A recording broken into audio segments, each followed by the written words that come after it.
class is in memory of Jared Orchin. Today is a special Hasidic holiday by Hasidic Jews, and as a part, because of this, for all Jews.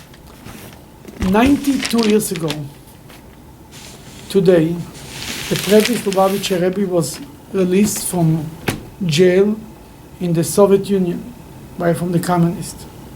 You see, in 1920 was the communist revolution. What they did is they outlawed any religion. Religion was not allowed to be practiced in the Soviet Union, communist Russia. Most of the rabbis in the yeshivas moved out of Russia. They moved to Poland. They knew there is no future for Judaism in Russia. One great rabbi stayed there, the previous Lubavitcher Rebbe, Rabbi Yosef Yitzchak Schneerson. He stayed there because he said, if I leave, most of the Jews are not leaving. There is millions of Jews in the former Soviet Union over there. Who is going to make sure that there is cheder, there is yeshivas, there is moyels to do brisen, there is shoichet to provide it kosher meat, there is mikvahs. If all the rabbis will leave, then what? He stayed.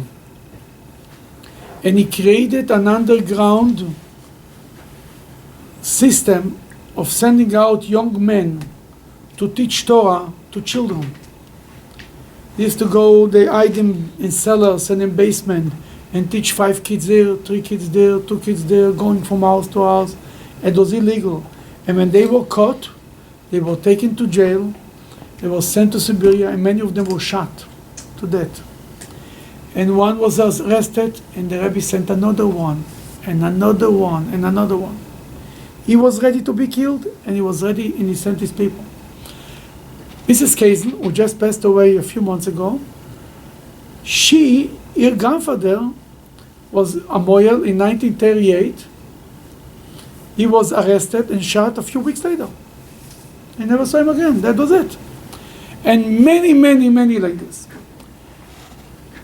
And the Rebbe was working also with people outside of Russia, asking American Jews to support Russian Jewry, to pressure the Russian government to let Jews be Jewish. Obviously, the KGB did not like it. They spied on them. They came to his house. They interrogated them. They investigated the whole house. They confiscated everything that he has in his house a few times. And it was just a matter of time when they're going to arrest him. And one day, it was in June, I think, of 1927, they came in the middle of the night and investigated the whole house, checked every paper, turned the house, all house upside down, a whole group of soldiers, and they arrested him. And who were the people who arrested him? Jewish kids. Not just Jewish kids. Children of Hasidim who became communists. And they spoke to him in Yiddish. And they called him, Rebbe, come with us. And the Rebbe went with them. And he decided that he's going to behave in jail just like he's behaving at home. And he's not going to let them influence them in any way, shape, or form. He told them, I will speak to you only in Yiddish. You can speak to me in every language you want, but I will answer only in Yiddish. All the interrogators were Jews, there was no problem. And he brought with him, he took it to film in a few books. The first night they took him for interrogations from one place to the other, long steps, very big buildings with like 50 steps. And he saw it's already early morning. He decided he's putting on film while he's going on the steps. The guard walked before him, but he was putting on film. The guard is speaking to him and he saw that he doesn't answer. He turned around to see what's going on. He saw he's a bit film. He gave him a push. He threw him off all the steps, maybe 50 steps. He rolled down. And the metal piece of his belt got into his stomach. And for many years, maybe forever, he suffered from that later. And he almost shot him right there. In any case, that night, it was something happened for an ambassador, a Russian ambassador outside of Russia, and as a way of revenge, they said they arrested many religious leaders. They should be shot to death the same night. They told the previous Rebbe, go on this direction, and this hallway. And anybody who ended up at the edge of the hallway was shot. And for some reason, he took a tool. And this tool saved his life that night. Then they took from him away that film, they interrogated them, they drove him crazy. When they took away that film, he says he's starting a hunger strike until they bring him that film back. He was fasting for a few days until he got that film back. They tried to force him to eat, it didn't work. While in one of the interrogations, they asked him questions, he didn't want to answer, or he didn't answer what he wanted. The interrogator picks up his gun, and he told them this toy was on the table and gone. This toy made many people talk. The previous Rebbe told them, this toy scares only people who have many gods and one life, one world. I have one God and two worlds. So, come on, take that. And he put down the gun on the table. After 3 weeks of being in jail, it was applied huge international pressure because he was a very famous leader. They were Hasidic Jews in America, supporters, sympathizers of Chabad. They were in Germany, Hasidic Jews, and Jews who knew the Rebbe, not even Hasidic Jews, just Jews who knew him.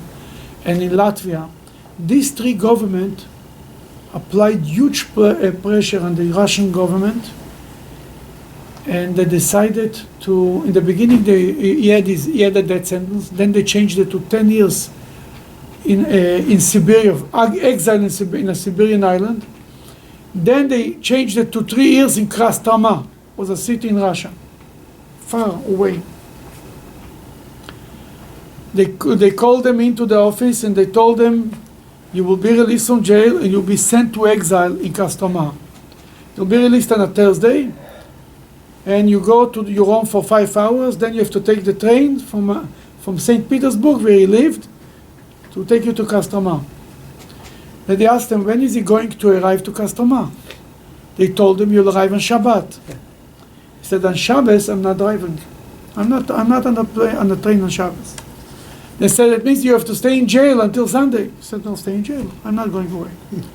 You need to understand, staying in jail in Russia, in communist Russia, means that one Meshuggah comes in and shoots you, there's no questions being asked. Every minute could be another accident. He said, no, stay in jail. He stayed in jail until Sunday. He went on for a few hours. And then Sunday afternoon, he's taking the train to Kostroma. At the train station, even the fear from the Russian KGB was so terrible. To even associate yourself with this Schneerson, who is a enemy of the government, enemy of society. Many Hasidim came to the train station to say goodbye. While he's standing on the train station, gets on the train, he turns to his Hasidim and he tells them, remember, only our bodies were given to exile. Our souls, our neshama, is not under anybody's control. Nobody can put us in exile. Keep up what you believe, continue to do what you did, and God will help us. And with this message, he's going to Kostroma, who is sending there because of these messages. Before he went to Kostroma, he sent a chosid in a secret way to make sure there is a cheder in Kostroma. He says he cannot be in a city the Jewish kids don't learn Torah. He cannot be in a city there is no kosher mikveh. He arrives to Kostroma, and he was in Kostroma 1 week. Being in exile means that you're not in jail. You can find a place in this city, this godforsaken city, be wherever you want. Every week you have to come, show up, and sign that you're in this city. If you're caught leaving the city, you go to jail forever. The first week he comes to sign his name that is there. It was a legal holiday.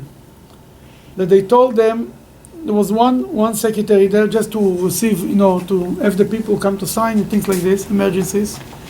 And he told them a telegram came from Moscow to release you from jail completely. So much pressure, they decided to release him. But today is a legal holiday. You have to come tomorrow to the office and they will release you. That was 92 years ago yesterday, the first day that he heard that he got a telegram, and the next day he actually was released. He came back to St. Petersburg. The head of KGB in St. Petersburg said, "This guy is not going to run away from me. I will find a way to arrest him again, and I'll put him in jail again." At that point, he realized he has no choice but to leave the country. He didn't want to leave the country, but he was not useful in this country. He couldn't do anything. The KGB was all over him, and it was a matter of days and time when they were going to arrest him again. Was a little more pressure, they allowed him to leave the country. And he said, "I'm leaving the country not by myself, I have a whole list who is living with me. My family and my secretaries." One on the list was his future son-in-law, the Rebbe. And they told him, "A future son-in-law? You'll find another son-in-law." He told him, "Such a son-in-law I'm not going to find anywhere." And they allowed him to live. Then he had a big library of all Jewish books and manuscripts of Chabad Rebbe's that he had to get a permit to take the library with them. They sent a Jewish guy, a KGB guy, a Jewish guy became a communist. He came, he saw these valuable books. He said, "I'm never going to allow you to take out from Russia." That one of the Hasidim came and told him, "Rebbe, he says that he's not going to allow it." He says, "Go back and tell him that I will not leave if there is one book left." He says, "Rebbe, we cannot talk to them like this." He told this Chassid, "Don't teach me how to talk to them." They sent another guy, a Gentile, again. This guy, he didn't understand anything about the Jewish book. He stamped all the books. "Go, just go already." The previous Rebbe left Russia. He left Russia. But then he left Russia. He said, "From the bed I left, but where I'm going, he couldn't decide where to settle." He went to Riga, Latvia, at the first place. Then he started to travel to check, to decide Poland. Then he went to Israel for 2 weeks. Then he came to America. For 9 months he was in America. He was in Boston and in Chicago and in Washington. He met with the President of the United States at that time. Who was in 1930 the President? Hoover. Hoover was. He met with the President. He didn't speak one word in English. And then in 1930, a rabbi who comes from Russia to meet the President. And he was in many cities. He didn't come to Cleveland. That's why we have more work to do here. He was in Detroit, in many places. And then he decided, and the Hasidim in Chicago, he had big supporters in Chicago, told them, "Rebbe, stay here. Where are you going back? What's there in Europe? Where are you going?" He says, "Well, most of the Jews are in Europe. How can I leave them?" He went back to Europe. That was 1930. He stayed until 1940. He was in Poland. He was in Warsaw. And September 1st, 1939, the previous Rebbe was in Warsaw. And the bombs he was at that time, he had MS. He was paralyzed. And they schlepped him on a wheelchair from one shelter to another. It was terrible. And with a lot of American intervention, they saved him. He came to America in March of 1940. He got off the boat. He had a little press conference right there. And he said he coined a statement, a sentence, a phrase. He says, "Jews always come and they come to America, they say, America is different. We go in Europe, we can be religious. America is different. Shabbos in Europe, America is different." He coined the line, "America is no different." He says, "I'm going to establish a yeshiva in America, just like in Europe." And it was one of the famous rabbi at that time in America, or the radio show, came to see him. His name was Rabbi Pinchas Teitz. And they told Rabbi Teitz, say on the radio that we're opening a yeshiva. He was in a hotel room. He did not have anything. Not a cent, not a place, not anything. He's opening a yeshiva. The same night, two of the biggest supporters from Chicago, I think, came into the Rebbe and they told him, Rebbe, we're living in America for many years. We are a little more realistic. It's just not going to happen, a yeshiva like in Europe. It's just not going to happen. We want to save you from embarrassment. We love you, we care for you. He said the same night before he went to sleep, there's the time that you say the Shema.